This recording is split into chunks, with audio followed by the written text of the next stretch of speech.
Good day, Chairman. Afternoon, night, morning, Merry Christmas, whatever.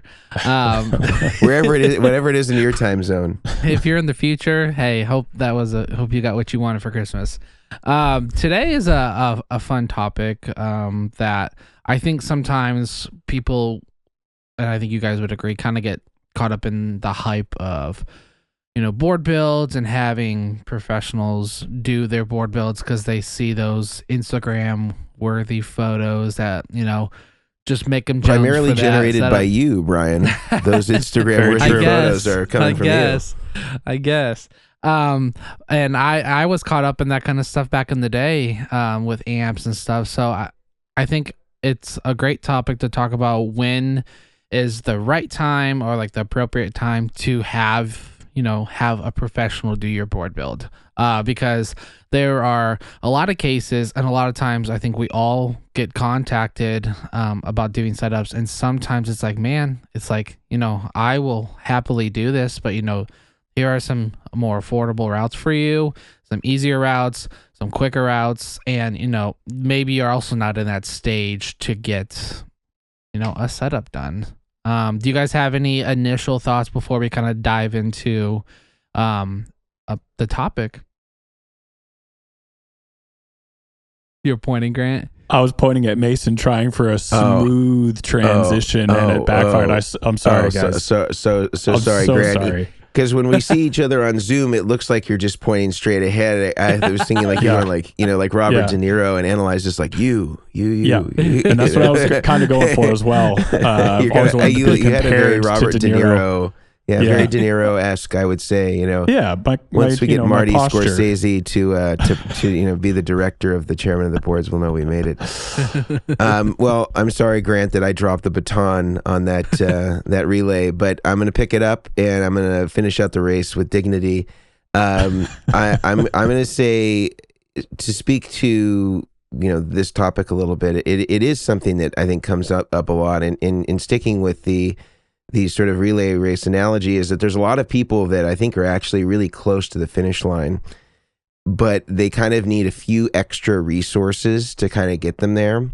And sometimes too, like, things that are holding them back can sometimes be the quality of the equipment that they have, because some of these soldering irons, that you could get cheaply at Radio Shack that some people are using for soldering, I look at them and I even think I would struggle to be able to create, say, a solid result with inferior equipment. And having the right stuff can really make you breeze through a lot of the more daunting aspects that separate pro rig builders from the amateur DIYer. And so I think today we're going to come up with a lot of really good things that sort of bridge that gap, provide resources for listeners so that they can get over that finish line on their board build or their board modification or board renovation if they're going to be moving some stuff around and rehabbing it a bit.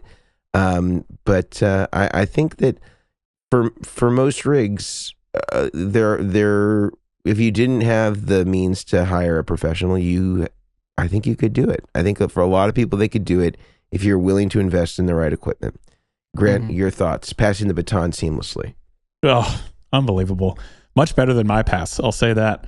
I kind of tripped over my legs and my 11th toe, and here we are. But I think if you guys were to think about getting a medium-sized board setup done, speaking to the listener, not Brian and Mason right now, if you guys were to think about getting that done, the money you would spend on that would pay for an entire setup of tools, parts, everything you need to get that board done at home.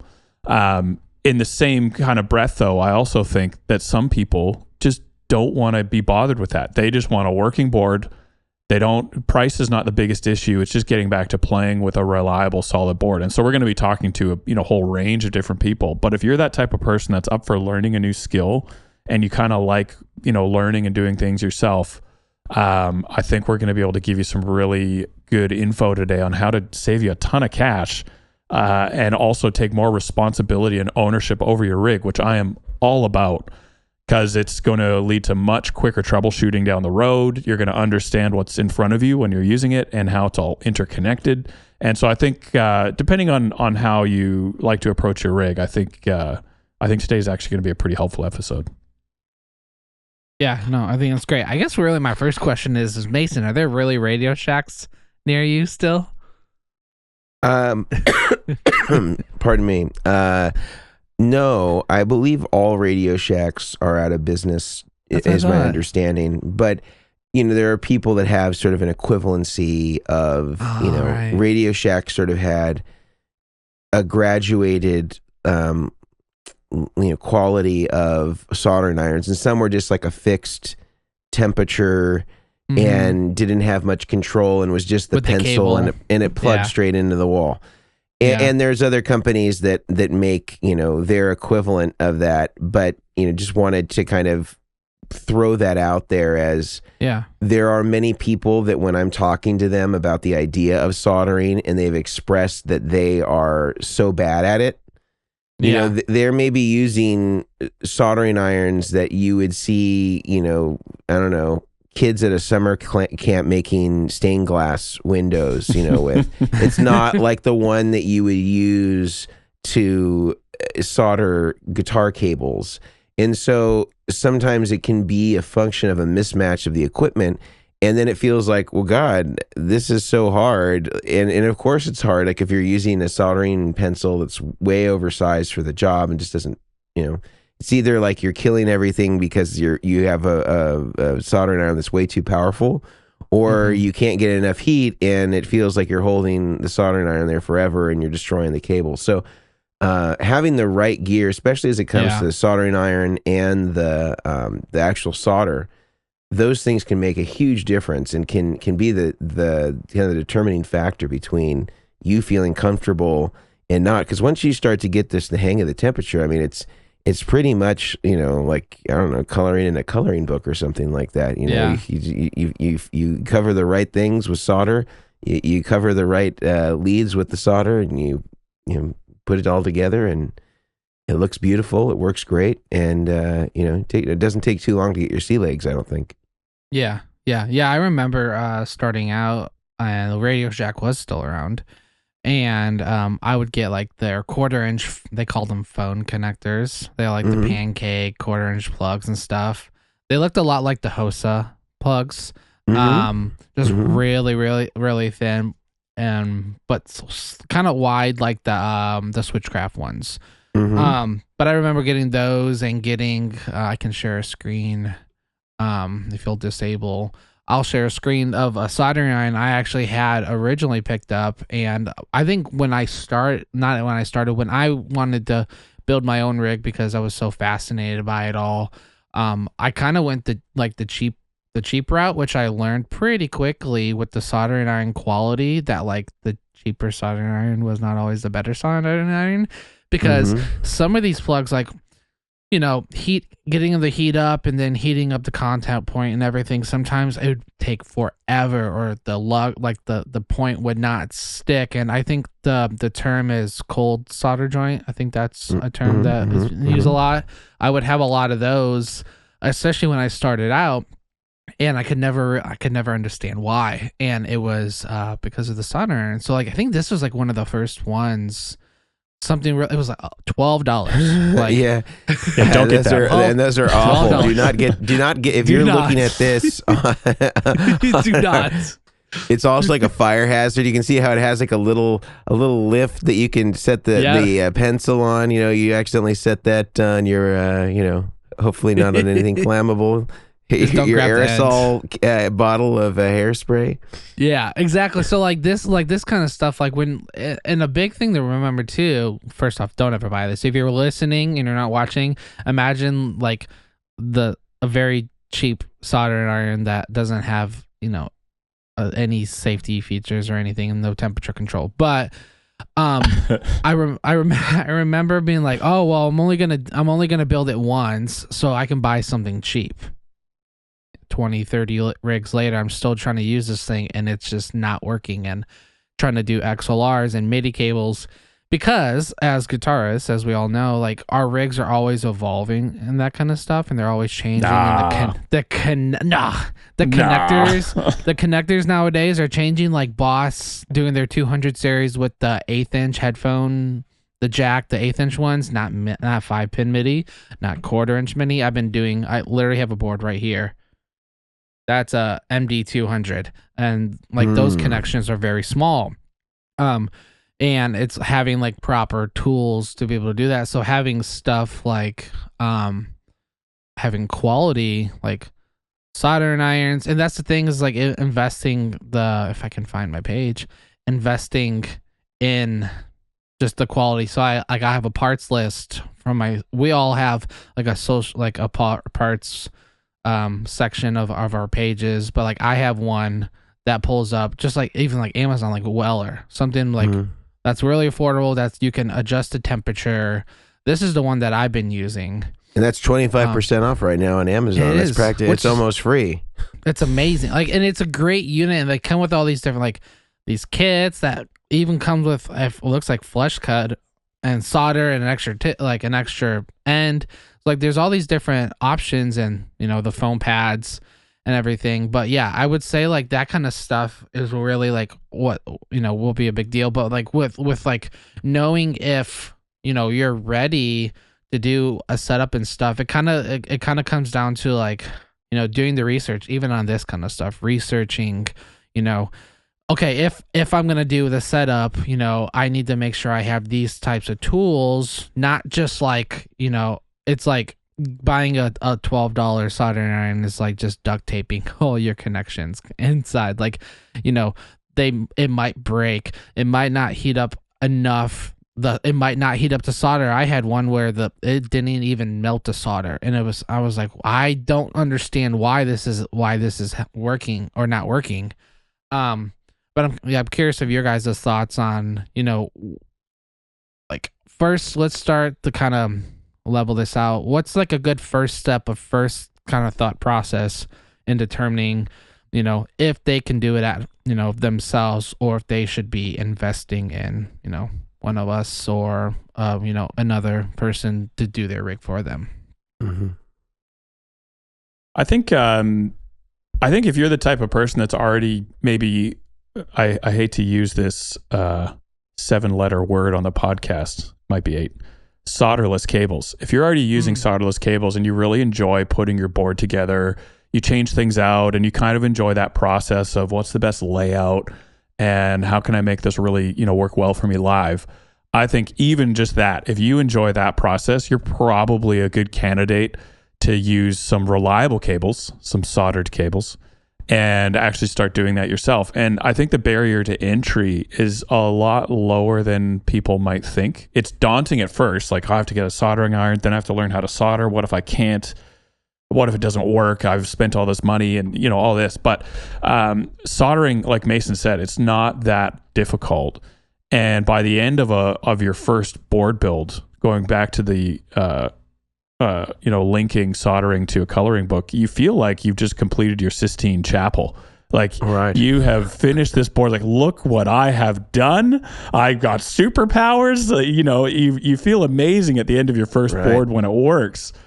And so I think if you're it's like Michelangelo when they have the two fingers. Exactly. And that is where soldering came from. Michelangelo and the hand of God touching fingers, like, a lightning connection. But it's a soldering iron and a plug in this case. That's all it is. It's not that difficult, And so that's where I think if you enjoy that side of things, I would strongly suggest you at least looking into doing your own rigs. And I'm speaking myself. There's no way I was going to pay someone to do my own board. That's why I got into doing setups and soldering, because I was really interested in it. And why would I pay someone to do something that I want to learn myself anyways? And so I think that's the first thing for me. And the second thing is, I don't think it's a great idea in most cases, not all. In most cases, if you have a board that's maybe 3 or 4 pedals, like a small board, there is a startup cost. I can't speak for Mason and Brian, but there is a slight startup cost. If you want to get a setup, there's a barrier to entry, and the less pedals you have, the more expensive it's going to be per pedal on a small board. Whereas the bigger the board gets, the more economical it is per pedal on that pedal board to get a professional setup done. So these guys that come in with 4 pedals that are strung together in series, I'm like, man, just let me tell you what patch cables to buy and you just put it together yourself. It's going to save you probably $150, $200 when the board's that small. And it's so easy to do. There's no cable channels really. And that's where I think if you got a small board, start there and work your way up at that point. Yep. Yeah. Mason, any thoughts? So thoughts on again, we're talking barrier for entry here. Or? Yeah. Just kind of starting off, like it's like a, what you should be considering at first, like if you're even in the realm to get the like in the right, not criteria, because there's not like a oh, I'm not like, am I worthy of a setup? That's not what I'm trying to say. What I just mean, like, all right, I'm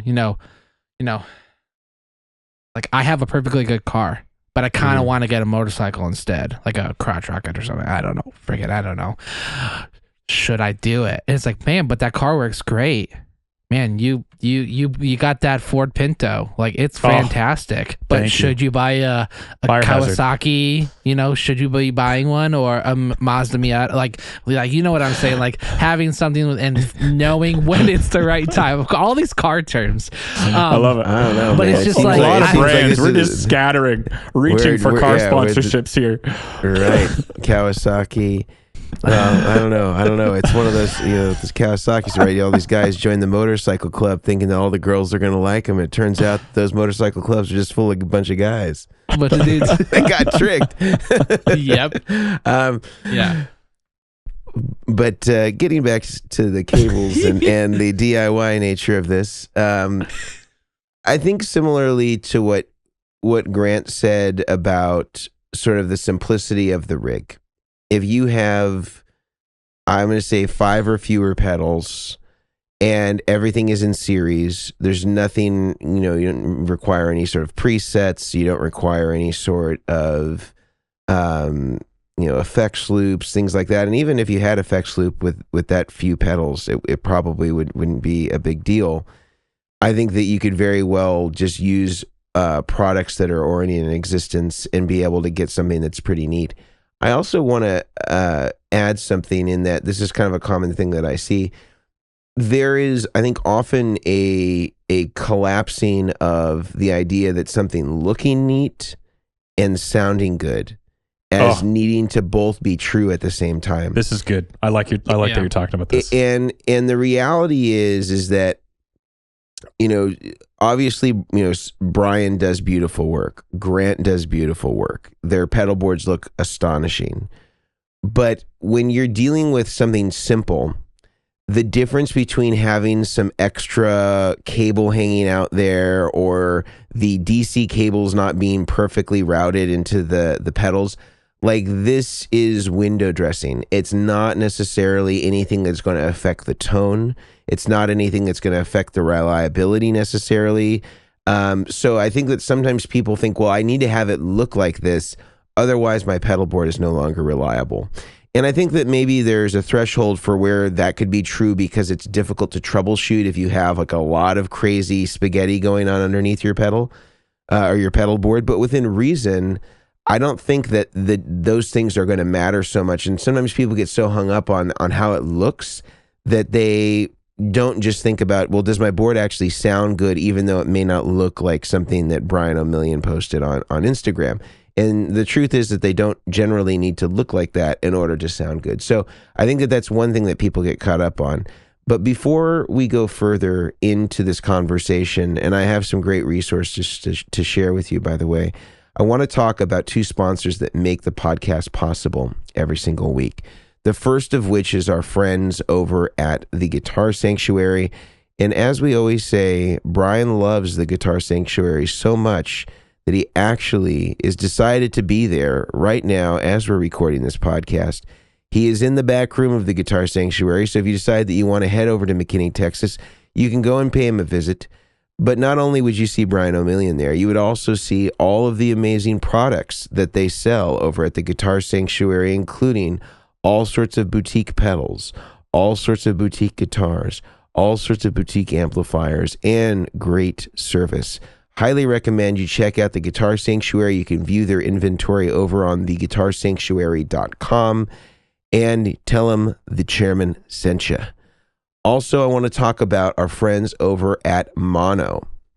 Mono, as you know, and you can maybe see behind my head here, if you're watching the podcast, I have several Mono gig bags. I believe them to be the most reliable and roadworthy of all the gig bags out there. I've sworn by their double gig bag, where I can fit a Les Paul and a Strat in the same gig bag and be able to get a variety of guitars without having to make multiple trips to the car. It keeps the guitars safe, it keeps the guitars secure, and a great insurance policy for your instruments to ensure that they're going to make it through every gig or session. Highly recommend Mono Creators at monocreators.com, and listeners get a special 10% off discount using the coupon code Chairmen, CHAIRMEN. Again, head over to monocreators.com and redeem that coupon code for 10% off anything on their website, and that includes their new power supplies, their new pedal boards, and their beautiful cases. Anything that is there will be redeemable for that 10% off, so check it out, monocreators.com. All right, so we talked about some of the things that we consider to be places where people might want to do their own work. Brian, yeah, let's turn it back over to our leader for today, the great Brian Omilion, soon to be Brian O'Billion. Thank you. I actually had someone direct message me asking me if I was ever going to do that. And I was like, oh, it's just a joke. And they're like, oh, no, seriously, you should do it. Like, no. Legal name change, please. Legally. I was like, I got kids. I'd have to change their name. And their passports and all that stuff. Passports. I don't want to do any of that. But I would say, and this is like, I'll get the direct message or an email, and people are like, I really want to get a setup. And typically my first question, and this is something I ask because this was me growing up and stuff. I was like, okay, great. My first question is, how often do you change out pedals?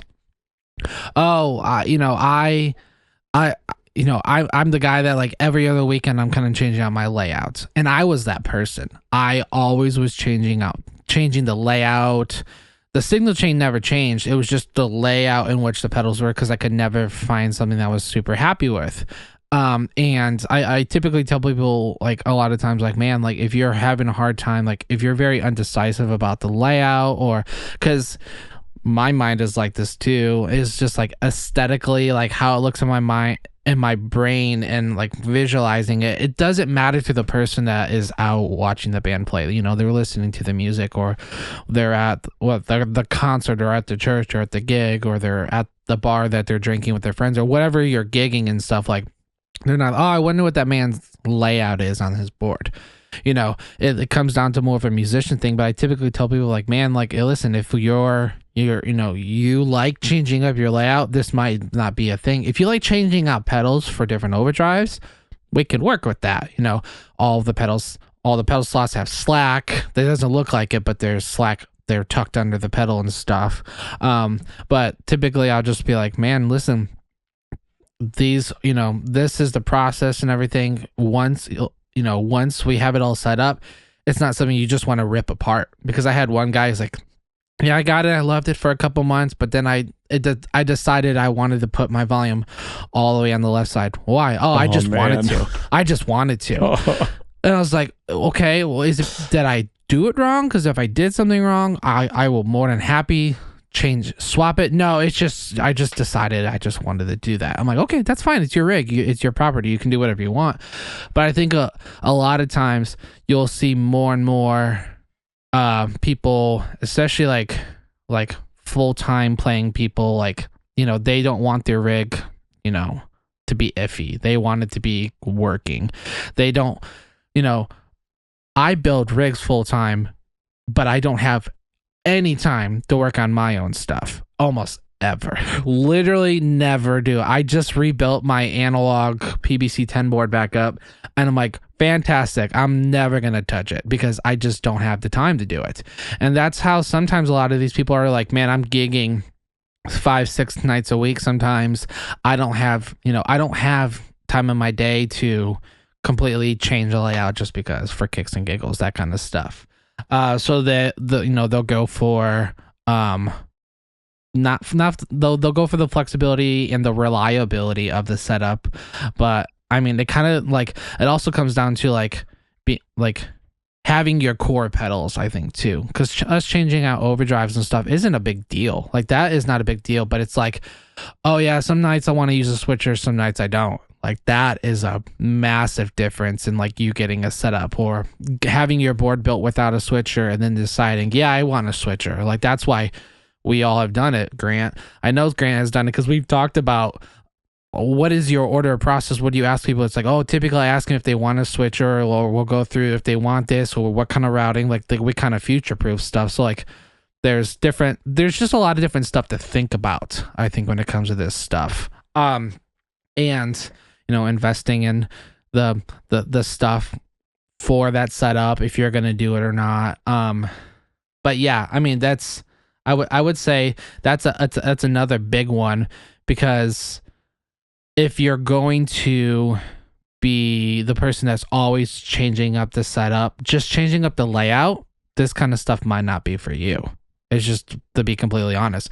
And us telling you not to get a setup with us, obviously, we're not, it's our business to do this kind of stuff, but we also want to be as open about, yeah, maybe this just isn't for you, because we've had a couple of people that we've all kind of worked with, and it's like, hey man, listen, I know that you want to get this, but I think at this part of your playing, you might want to wait, figure out more what you're doing, and kind of have a game plan with like what you're wanting to do, because we can easily suggest stuff, but I'm curious what you guys would say about this, about like someone coming and say, I want to set up, but tell me what pedals to put on the board. Like that kind of stuff. That typically doesn't like... Quite common, actually. Huh? Yeah. Quite common. Thank you. Yeah. And like, I love talking about gear, but like, if it's like, hey, I want to set up, what pedal should I put on? 10 pedals, go. And I'm like, whoa. There's so many questions I have. Are you running amps? Are you running direct? What kind of music are you playing? Yeah, and at that point, I'm like, sorry. Yeah, so like that kind of stuff. Like, we are happy to give some recommendations. Oh man, I'm looking for a new fuzz. Don't ask me about fuzz. I'm gonna go ask ask Mason about fuzz. It's like going to a tattoo parlor and saying, "Hey, I need a tattoo." Just dealer's choice. I need a tiger starting right here. No, it's just like, and that's not bad to ask us, because we love to talk about gear and stuff. But I think coming in with a game plan, it's like, man, all these car metaphors. It's like going into a car dealership. Hi, sir, how can I help you? I'm thinking about buying a car.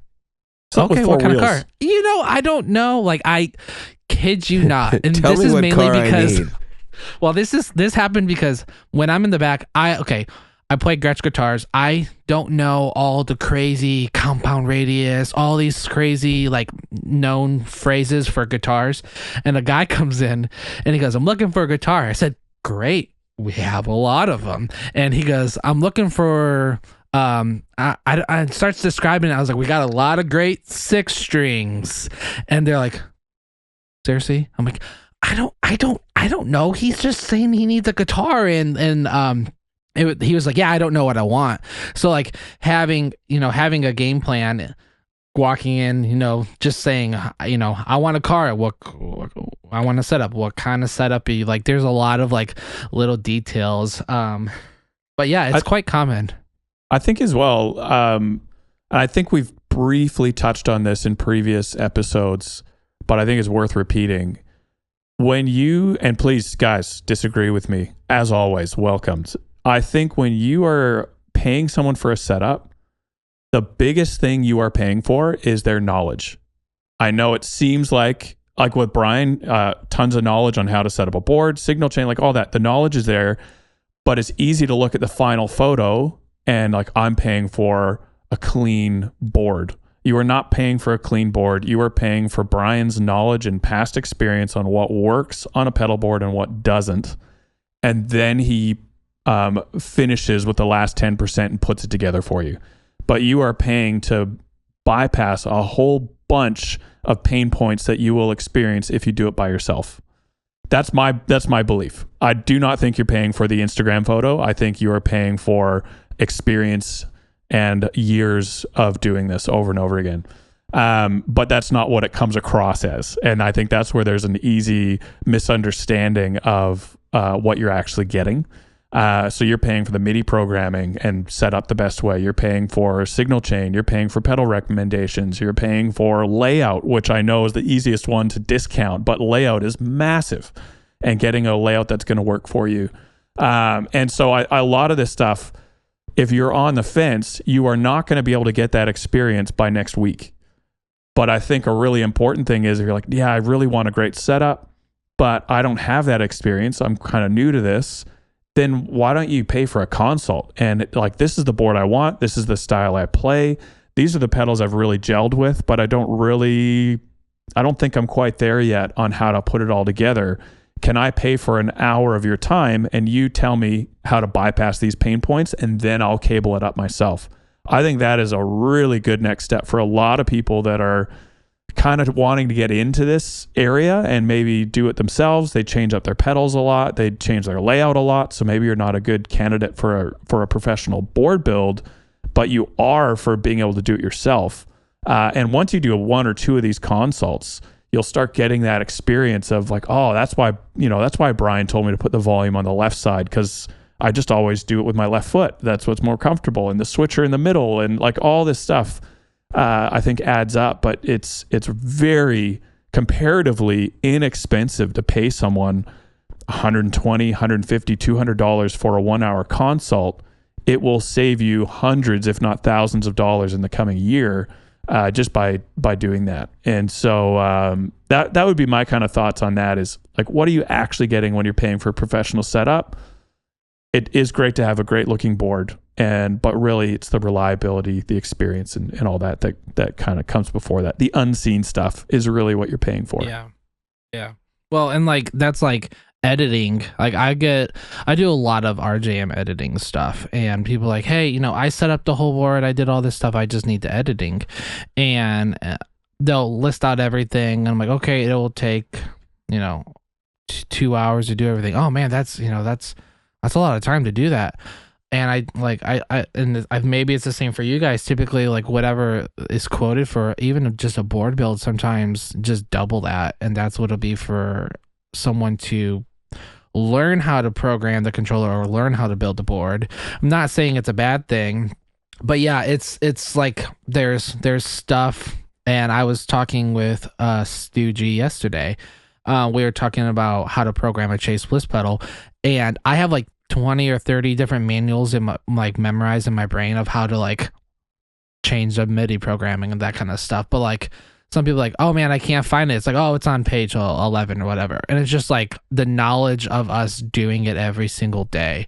It's like you at your job or wherever you are, like if you do the same thing, I think my wife said it last night, man, if you do one thing 10 times, like you'll memorize it or you'll something. But if you do it another way, it takes 500 times. Like it's like if you don't do it as often, it takes longer.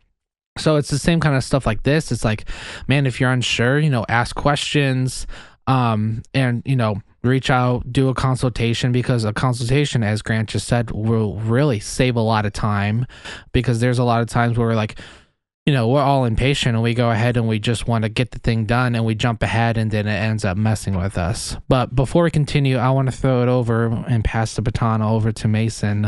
Not Mason, to Grant. Mason just talked to talk about two more amazing sponsors. Thank you, sir. Yeah, first one I want to chat about is Neural DSP.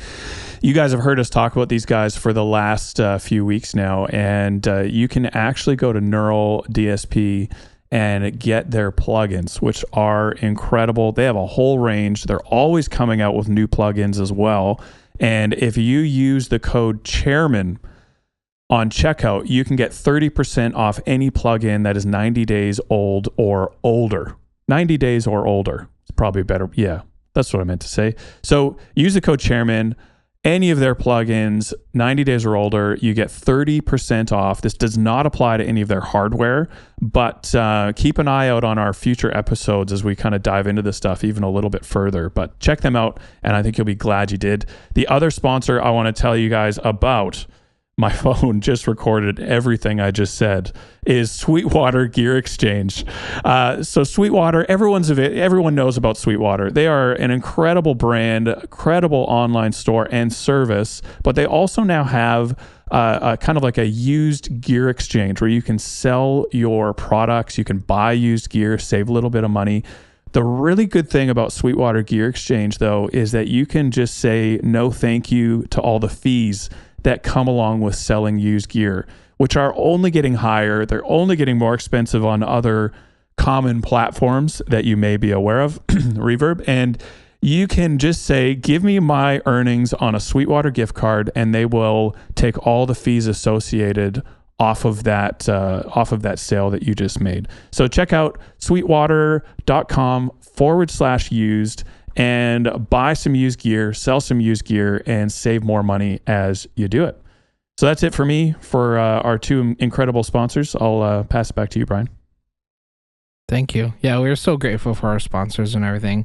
And they really do have great opportunities for new gear, used gear, especially now because selling gear can be such a hassle, having to do Facebook Marketplace or having to whatever it is, and Sweetwater is great for that. Yeah, man. Facebook Marketplace, man, is I think I've brought it before, man. I get a lot of messages from Svetlana wanting to buy a stereo chorus for her husband. And the great thing is that you can put it on the gift card, and then you can go and buy more stuff, which is super amazing. But yeah, no, I going back to talking about if it's right or not. A lot of it, like we're saying, comes down to knowledge and not, asking questions and asking questions is not wrong. Like, it's not like I have people, this is probably a dumb question. They just have a lot of questions start out, isn't it? Yeah, this is probably a dumb question, but it's not. There were times that you would think it's a dumb question, but it ends up being the most common question. And it might even be as simple as like just saying, you have a question and you're not trying to get the build like, hey, I'm learning how to do this. I would, very inspired by, what you guys are doing. Would love to do it. I just need this one question. If you sometimes just preference that to like an email or something and not like, hey, I want to get us set up, tell me how to do it kind of thing. Like, if you let us know, like, it's so much easier for us to communicate or give you resources or give you. Grant just put out a Hordle page on his website talking about, I think it's like a how-tos, or it's like the process on how to do. I was reading through it yesterday. I texted you about it. And just like there's really great resources, which I will show another one. It's like, man, it's like there's a lot of resources out there on how to do this stuff, and I'm trying to find the one that's not it. Mason, which is really cool, is Mason comes out with these killer videos on how to solder square plugs, how to make custom power cables, how never buy, like, he's all these awesome videos on how to do things. And so I think if you are the type of person that, like, any of us that's like, yeah, sure, I'm gonna try it, and we all had to learn how to walk. We all had to learn how to ride a bike. Like, all these things that you had to do, like, it just takes some time. But if, you can either try it out. If it works, great. You can learn something new. Or if you don't have the time, which is also fine too, you can have people do it. But I'm curious from you guys, how often do you get, what's the phrasing I want to say? I don't want to say that. I don't want to come across the wrong way.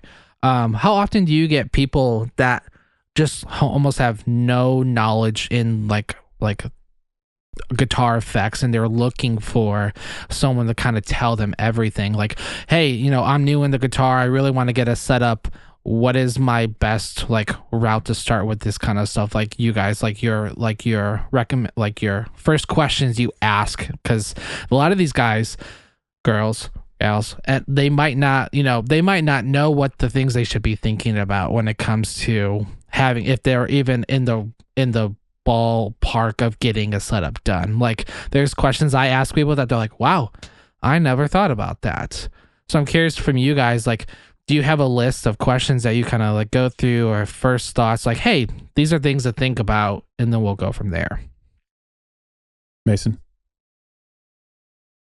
Well, I think there's always a danger of starting at the top and sort of bypassing some of the critical stages of sort of developing your own understanding and vocabulary for guitar effects. So somebody coming to you, that's saying, I don't really have experience with guitar pedals, or I don't know what I want, but I'm going to go to Brian Omilion, or I'm going to go to Goodwood Audio and have them just fill in the gaps for me. I think there's a lot of dangers there for you as a customer. I think some people that have resources to be able to do that, to be able to pay for those expenses, maybe might do that and have you tell them what pedals should be there. I think the thing that undermines you as a guitar player by doing that, though, is that you don't actually learn what you like, and so much of as Brian and Grant both talked about earlier, about deciding what's going to go on a pedal board and what's going to remain stationary. Like, it's not going to be a revolving door. The most successful rig builds that I've ever made, and I would venture a guess that it's probably true for Brian and Grant as well, are for the players that have spent years and years and years developing a tonal palette of effects that they know that they always come back to and that they always use. And so there's not a high degree of variability in their pedal board because they have already identified what works for them, and they're much less subject to the whims of the industry coming out with the great new thing, and they're not sort of beholden to the boy or girl that cried tone. And there's nothing wrong with, paying Brian or Grant to continue to evolve your board over time. Like they will do a great job, and that supports them in making their livings. But if we're really talking about being honest with ourselves about where is the case where I'm going to get the most value for paying somebody to do this, it in a lot of cases, it's having spent the time doing the trial and error process of really figuring out what your own kind of sonic identity is. And for some of us, we may spend our whole lives figuring that out. But I think that having logged enough hours where you really know that, I've tried everything else, and I just know, although it's not a cool pedal, I'm a Boss DS1 person. And I just know that about myself. Or I'm a Tube Screamer person. Or I don't need to have MIDI. Or I require a lot of multi-effects to supplement, the kind of core analog overdrives and distortion pedals that I have. You start to develop these understandings of yourself, and then that really helps somebody like Brian or Grant go in and do their magic and really give you a high amount of value for the pedal board that you're having built, because they're going to take all those things that you know about your identity as a player and are going to be able to make them reliable, are going to be able to make them neat, and are going to be able to save you time as a professional or a hobbyist that is performing or recording with that board. And again, this doesn't negate that it can't be cool as an amateur to get their input on what effects might be cool to use, but I think that it maybe undermines your own ability to actually do the work, because I think so many people that maybe message me on Instagram, and I would presume message you, they kind of want like a shortcut, like just tell me the answer, 100%. and the answer, and I don't mean to Mr. Miyagi this pedal board, but there's a certain amount of wax on, wax off, and paint the fence that needs to happen in order for you to start kind of get tonal enlightenment and kind of know what works for you. So beautiful. I will end with that metaphor about Mr. Miyagi and your pedalboard. Wah on, wah off. Yeah, wah on, wah off. Yeah, and just with a foot switch. Mr. Miyagi didn't use any 3-pull double throw foot switches. He did it all with paint brushes and that's it. And turtle wax. Yes. How about you, Grant? No, I think that's all. Yeah, I would agree that I think the boards that, let's say, last the least amount of time from I'm done building to customer gets it and starts making changes, the ones that last the least amount of time are the ones that come to me like, I need this for a gig in 3 weeks, and I also am not sure where to put this overdrive. I don't know what effect to put there. Like, the ones that come in with the least amount of research done are the ones that last the least amount of time. And whenever there's